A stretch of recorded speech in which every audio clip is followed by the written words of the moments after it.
I'm Van Sebastian, here with my co-host S.A. Baz Collins for this week's Written on the Edge Season 11, Episode 16 interview. We're joined by Mickie Kennedy to discuss his book, Worth Burning. So let's get to know our guest.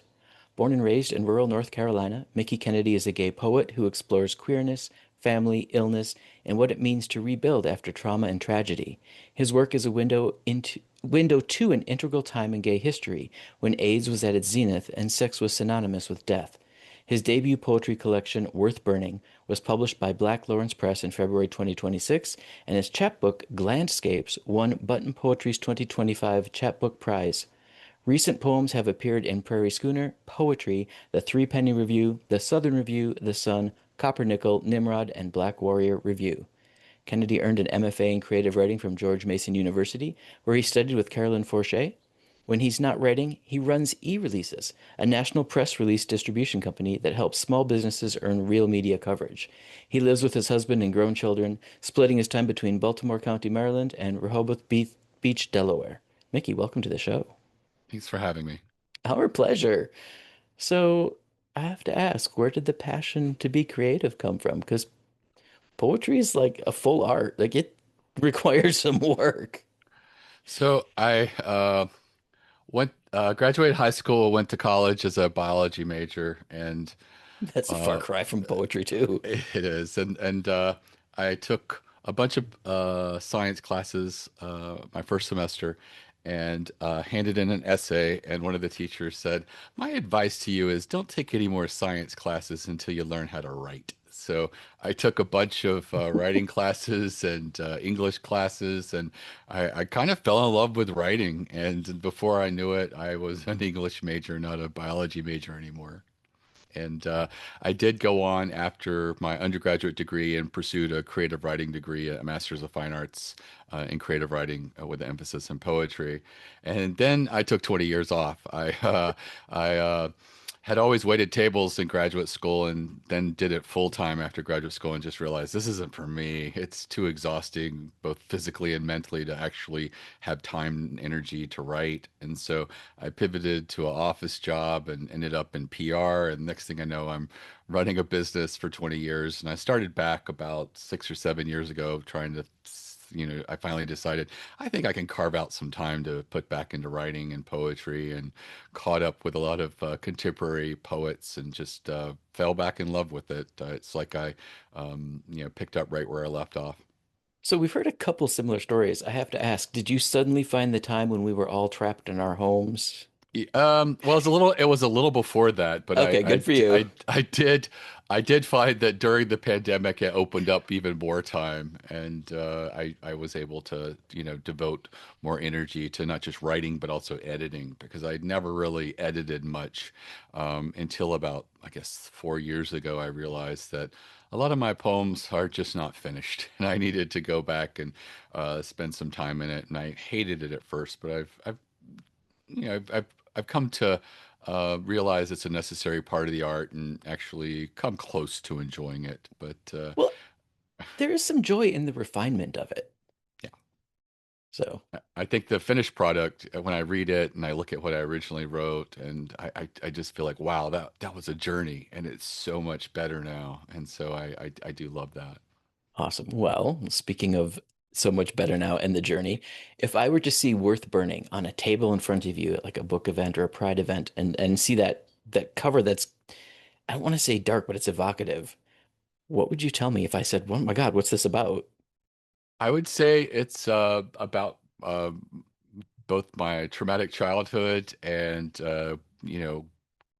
being closeted and going through sort of the perception of a heterosexual marriage and then coming out later in life. Now, the whole book is told in poetry, which is beautiful. Is it essentially a memoir or is it fiction? It's essentially a memoir. Okay. There is, a couple little places that are a little more inspired than actual events, but it's predominantly memoir, and it's not necessarily chronological because I originally had set it Hmm. up chronologically, and the poet Richie Hoffman, who had looked at it, said, if you shift the poems around and try to focus more on playing a song where you're hitting certain notes, the reader will realize that, hey, here you're talking about being a child, and here you're an adult, and they'll come along with the ride with you. And it also solved the problem that a lot of my poems that were told when I was younger aren't necessarily my strongest poems. So it allowed me to lead with stronger poems and sort of meander and weave time and chronology throughout. Right. Yeah, I have only recently been able to dive into it, and the was it the airport hotel story is very early on, like Yes. second or third, and I was like, whoa, here, okay, we're into it. Right. Now that poem isn't really autobiographical. I never would have the guts to do that, but I was very fascinated with Craigslist, and before I came out, I would read about these people who would have rooms propped open near the hotel, and people Hmm. just come and visit, and I just was like, it really. Uh, I found it very evocative and interesting, but that is probably the poem that is the least autobiographical, just because I've always been so cautious and fearful, and it's one of the reasons that I remained closeted through most of my adulthood, Hmm. was because I was afraid of getting AIDS. I had seen an uncle of mine who was about 6 years older than me, so we're pretty close in age, Hmm. and he was gay and in Eastern North Carolina, and he lost all of his friends and lovers, during like a 12-year period. And I just, I was just so fearful that I just, Laid low. I just decided it wasn't for me. And I would, um, I just decided to hang out with my best friend in graduate school who knew I was gay, and that's the person I eventually married. And we had a couple of kids with some medical intervention of sorts. And she was the one that actually told me, I guess, about a little over 13 years ago. It's like, yeah, AIDS isn't what it used to be. You should go out there and try and find someone. And so I did. I pulled up a profile of someone and I said, what do you think of this guy? And she's like, he's kind of young, but you could have fun with him. And 13 years later, I'm still with that person on my Aw, first date. So yeah. aw, that's sweet. So I know you said you broke it up for storytelling purposes. Can we still talk about it in this interview in sort of like the three chunks of life? Because Sure, there's absolutely. definitely the childhood, there's definitely the closeted marriage and child rearing, and then there's the coming out. Yeah, And spoiler warnings for sensitive readers, the childhood is marked by some abuse, right? yeah, absolutely. Um, do you want to touch on writing that kind of poetry? So I I knew I had all this trauma because when I hit graduate school, I did go through a lot of therapy, and I never thought about writing about it. It's just a dirty secret. You just sort of exist. And Mhm. I read a poetry book by Kathy Lynn Shea called Split, where she talked about trauma and similar abuse by a cousin. And I felt like, wow, this is something I can lean into a little bit. My father died when I was young, and my mother was a stay-at-home mom who is now thrust into having to work and take care of everything, and she became a violent alcoholic. And so, it sort of touches on that, and the abuse that sort of I went through, both physical and sexual, and it was it was healing in a way, and empowering in another, and I it was just something that I felt like I was finally able to work through and be able to incorporate it into my poetry. Right. What about the poetry where, or the poems where you're gay and you're young? Yeah, I felt, I kind of knew ever since like I was in the fourth grade when I was infatuated with a close friend, and he was obviously not gay, but he was a sweet man. Grew up to be a sweet man. But I just recognized that I had this attraction and desires, and I had you know, s- uh, experiences when I was younger. And, some of those people turned out to be gay, some didn't. I think it's very natural for, you know, uh, teens and younger people to experiment and, not read much into it. But it was when I really got to college that, AIDS was becoming a thing. Right. And you started getting fearful of being physical with someone. And in graduate school, I was in Northern Virginia, and I would spend a lot of time in DC, and you could just see the people who walking around with AIDS. They were like bones, and they had lesions, and they Can were I ask going like what time period that was? Like late 80s? late 80s, early 90s. Okay. And I was just, wanting to be very cautious. We all would go and get tested before in a relationship. And I was in a relationship briefly with someone, and we got tested. And then I surprised him one day, and he surprised me by being in bed with someone else. And so I just decided at that point, I felt like I couldn't trust anyone. You're trusting people with your life at the time. And so that's when I, came home, and I'd mentioned to Cindy, I was like, yeah, I think I'm going to just go back in the closet for a bit. And she's like, I'll be right there with you. And Mm. So moving on to that period in your life, I know sometimes when people write memoir, they're very worried about talking to the people who are going to appear in the book. It sounds like she was a supporter of you writing about the fact that she's in this book. she was. Someone had read the book and said, you really should change her name from Cindy. And I talked to her about it, and she's like, I feel like that's erasure. She's like, I don't want to be erased from the book or masked. She goes, people know we are married, and I I don't have a problem with it. It's our truth. So, she fought for it to be in there. The publisher did want her to sign something saying, "I'm okay with this," and Oh, wow. and Randy was okay with it as well. Okay. Did you have to change anybody's name or is it all out there? Um, I think it's all, pretty accurate, Okay. as far as most names that are in there. So, how does your poetry cover that moment of self-acceptance?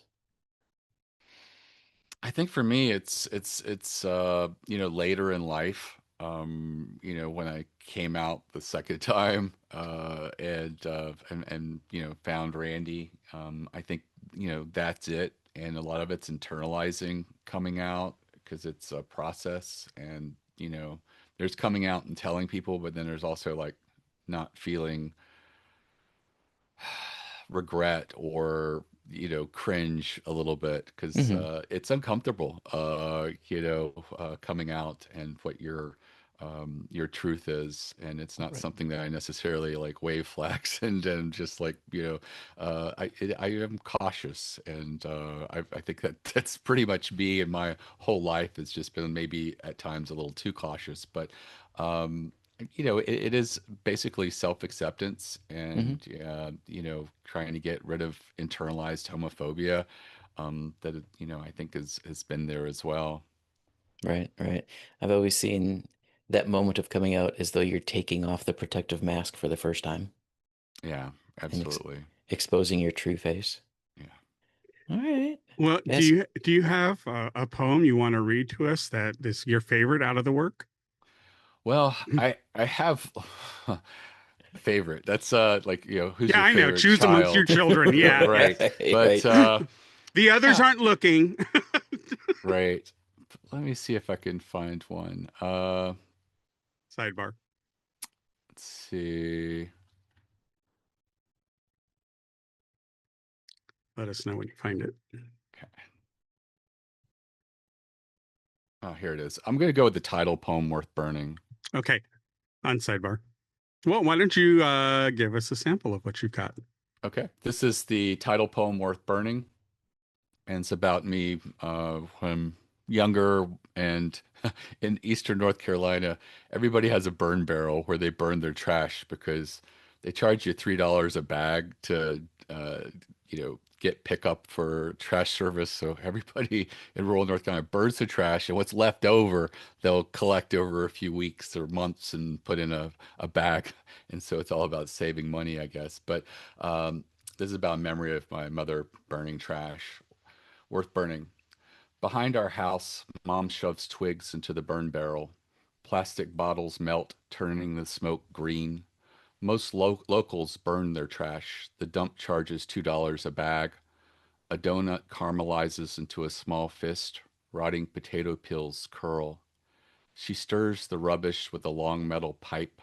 Cinders flit in the air like flies. A loud pop, hiss. Can of hairspray, she says, still reeking. I'll reek of smoke until I shower, touching myself to the images stuck inside my head. The butcher who always double wraps our ground beef.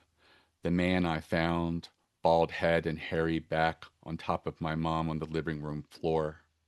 She prods the trash, pushing it down towards the low flames. There's always a piece, she says, whacking the side of the barrel. A goddamn piece that just won't burn. Wonderful. Love that. Yeah. I can see the imagery as you were reading it. You can smell the smoke. Yeah.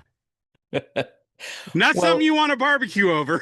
No, no, no, no. no. And probably carcinogens in the air. Right. So, is there anything about the book worth burning that you want people to know that we haven't thought to ask? I don't think so. I think for me, the reason that it excited me as a project is I'm not familiar with other people who have sort of gone on the same journey as me. The abusive childhood. I think some people have had, coming out is a trope with a lot of gay poets, but coming out and then going back in the closet for over 20 years and then coming out later in life and all of that. I think together makes a very unique experience that I just thought, people would hopefully respond to and appreciate. And I felt like I did it justice, and it represents my life and my experiences, and hopefully, um, you know, it'll, inspire others to both recognize, the stakes that were there in the 80s and 90s. A lot of younger people today I don't think, really understand what that was like at the time. They don't. And also, I think, just, self-acceptance and being true to yourself is Love important. it. Love it. All right, Mickey, are you ready for our get to know you questions? Absolutely. Take it away, Baz. All right. Well, before we get to that, just a quick word here to say that if you like what we're doing here, cataloging and creating a repository of queer content creators for your next queer media purchase, please like, subscribe, do all the things the algorithm asks of us. And also, if you want to support us financially, because there are costs involved with us continuing this project now for 11 years on a weekly basis. So we've got a ton of creators in our repository, both here on YouTube and also on our website at ropepodcast.com. But you can help us financially by either going to patreon.com/ropepodcast and do a monthly donation, or you can buy one of our reactions that I do with Albert, another queer man that lives down in Mexico, who hasn't been exposed to a lot of the queer media we consume here in the US.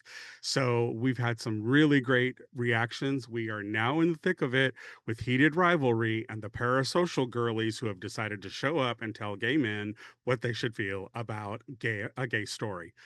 Girl, have we hit the mother load. So all the parasocial girlies and the Swifties out there that are commenting, we see you, we hear you, but y'all need to take a seat. Anyways, you can help us by either one of those positions, or you can actually do something that's really inexpensive, because we know financially times are really tough for people. We have YouTube memberships. So that's only 99 cents a month, and you get access to the reactions that we do. It's a watch along format, but I give you like a little snippet at the beginning, middle, and end, so you can actually make sure that your copy of what we're watching syncs up with what we are watching, so you can get the comments at the appropriate time. So that's another way to help us out. And we're trying to keep it inexpensive, but every little bit helps. And we thank you humbly for it. All right. all of that out of the way. All right. So, with all of that aside, let's get into the weeds. Okay.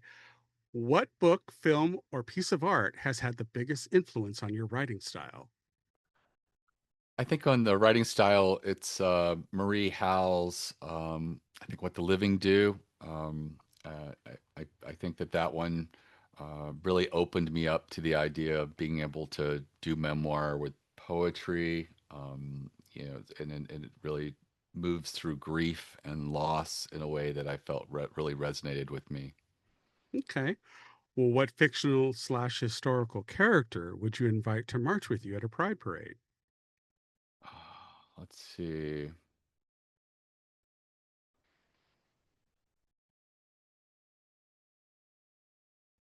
Maybe like James Baldwin. I guess his refusal to sort of back down and just the strength that he had.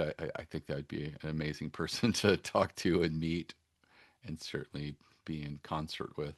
Yeah, absolutely. Okay. If you or your are well, actually, how do I do this one? Okay. If you were at had to survive a gay bar karaoke night, what song would you belt out? Or you could say you and Cindy if you would do that. I don't know. Maybe Total Eclipse of the Heart. It's so unhinged and dramatic and over the top. It sounds like it would be a lot of fun. I'd have to prep for it though. I would have to practice and Yeah, get smoke like 18 cigarettes so you get the rasp going. exactly. All right. What's a place, real or imagined, that feels like home to you and why? Um, I think like Rehoboth, Delaware. It's my home away from home. It's just it's got a small town feel to it, even though it gets crazy in the summer. And there's just a lot of little peaceful places around it. A lot of uh, hikes and paths in nature and along the water, and plus you have the beach and everything. It's just beautiful. Excellent. What's the strangest or most unexpected place you've ever found inspiration for a work of yours? I I wrote a poem about being in the DMV, waiting for them to call you up to get your driver's license renewed, and I just had a lot of fun with it. I thought it was a an interesting setting. I did fictionalize it, but there was someone that I've been wondering whatever the heck happened to her. Her name's Gertie Pate in high school, and it's like she never went on social media. No one knows what happened to her, and I'm just like, and she was a character. I mean, with a name like Gertie Pate, she was sassy and just a lot of fun. And I'm just like always wondering what the heck happened to her. And so I imagined I'm meeting her at the DMV, and she's just as over the top as always, and it just turned out to be a lovely little character poem. Nice. Excellent. I really love that. All right. Well, which themes or motifs do you find yourself returning to again and again in your works? I think childhood, family, uh, memories of friends that I've lost. Two of my closest friends I've lost over the years. Um, you know, both to drugs, and it was hard processing that and dealing with it. And every time I write a poem about it, I feel like, is this it? Can I move on? But it circles back up, and I still am processing it on the page and putting it together. Okay. Well, finally, what's a piece of LGBTQ plus culture, music, film, art, or history that never fails to inspire you? I think I've really fell in love with the documentary film Paris is Burning, through about Ballroom. drag culture in the Yeah. Hmm. 80s. And Mhm. I found that so fascinating and lovely, and I've shared it with others and watched it again with them. And Did I you ever just watch Pose?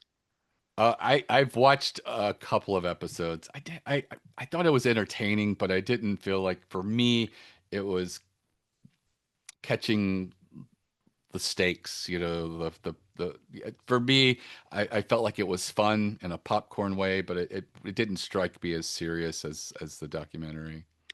Yeah, it has those moments. I agree with you, but I think one of the reasons why I'm such a proponent of it, in addition to the film, is that it's predominantly an all queer cast and crew.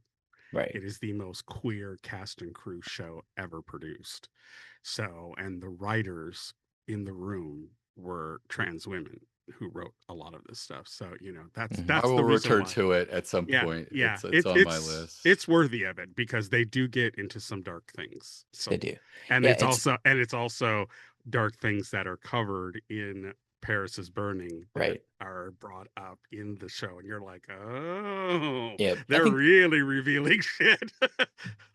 I think if someone told you to watch it because you like Paris is Burning, they should have warned you it's not a documentary. It's told storytelling style. Sure. Yeah.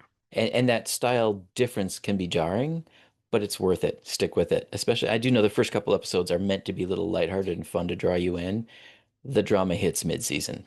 Okay. And through the next two seasons, it Yeah, gets very, very racially you begin to see the separation not only between trans women's experience and mhm, queer baseline queer experiences for the rest of the community, right. but you also get the added element on top, which is really the thrust of what Paris is Burning was about, which is the quantified racism that's built into the whole thing, and this is their response as a community. So Yeah, it really is. I mean, for all of Ryan Murphy's faults, and he has quite a few, I do have to say this is probably one of the best things he's ever done. So yeah, there's my pitch to everyone.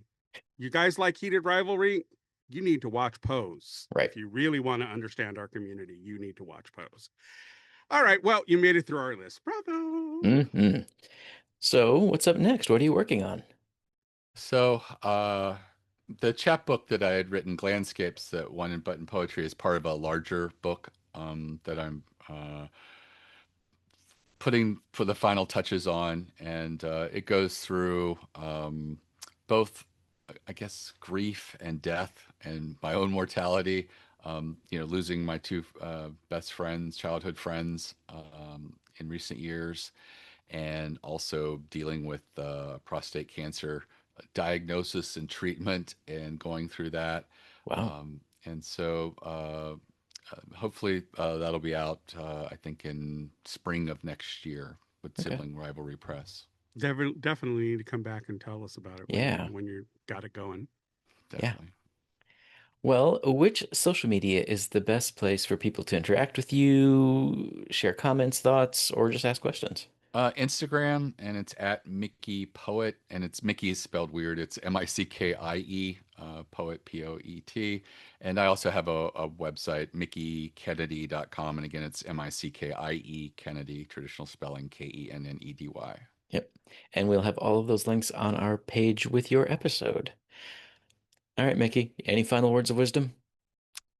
I don't think so. I think, just I tell people to be true to yourself, lean on what creative outlet you have. For me, it's writing and poetry, but for other people, it might be working on your car, or or whatever it is. Find something that feeds you, because I don't think for most people it's their career, and it just stick with it, and and support others. Yes. There are so many great poets right now, and I think that right now is sort of like the zenith of trans poetry. Trans poets are, trans people are being attacked politically, Mm-hmm. and I think that that's, a lot of trans people are leaning into that and writing some of the best poetry right now in our space of queer poetry, and so I'm just really excited at this vibrant poetry that's coming out from trans poets. And I feel like in the queer community, we need to support them and Mm-hmm. buy their books, and Mm-hmm. allow them space, because I think that when there are oppressive powers, I think that's one of the times when people can just react most creatively. Yep. Right. If they're coming for one of us, they're coming for all of us. Right. Now, see, I asked if you had wisdom. You said no, and then you dropped two wisdom bombs. Yeah, Two! yeah. Find Come your on, passion girl. and support others. All right, we'd like to extend a huge thank you to Mickie Kennedy for joining us. Mickie, thank you so very much. And thank you for putting your work out into the world. Come back and talk to us when the other ones were ready. Yes. Will do. All right, folks, we at Written on the Edge are proud to introduce you to new media by queer content creators. If you enjoy learning about new artists or hearing our thoughts on entertainment media, please like and subscribe so you get the alerts for new episodes. Our show was produced by Rogue Ravens Media. For disclaimers, links to social media, our listen stations, or to sign up as a guest, visit www.ropepodcast.com. Tune in next week for your queer media fix. Bye-bye now.